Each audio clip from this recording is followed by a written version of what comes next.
বতাহ বৰষুণ একেবাৰে ডাঙৰকৈ আহিছিলে তেতিয়া আৰু মই হেৰি ওলাই গ'লোঁ এইফালে ওলাই আহিলোঁ ইহঁতৰ ঘৰত ওলাই নাহিলেতো চেপা খাই মৰিয়েলৈ গ'লোঁ। আপোনাৰ কি কি ক্ষতি হৈছে ঘৰত? ঘৰৰ বস্তু চব এই হেৰি চেৰি ভাঙিলেই আৰু একোৱে নাই, চব টিং চিং চব সেইখিনি ভাঙি গ'ল। চাউল তাউল চব যিমান আছিলে চব ভাঙি পৰিলে আৰু টিঙত চাউল তাউলো নাই, চব ভাঙি পেলালে সিমানে আৰু। মুখ্যমন্ত্ৰী কিবা আহ্বান জনাব নেকি এই ক্ষেত্ৰত? চব ভাঙি পৰিলে আৰু খগতে থাকিবলৈ জেগা নোহোৱা হ'ল। মই বৰবিলৰ হৈ যে মোৰ গছ ঘৰত পৰি গ'ল।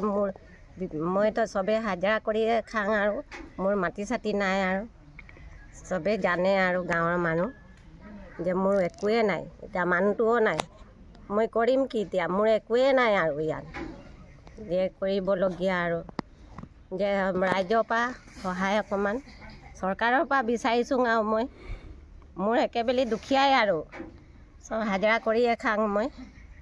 যে ৰাইজৰ পৰা মই বৰ হেৰি সহায় বিচাৰিছোঁ আৰু যে চৰকাৰৰ পৰা মই কিবা এটা হেৰি বিচাৰিছোঁ আৰু মোৰ একোৱে নাই আৰু সদায় হাজিৰা কৰিয়ে খাওঁ আৰু মই।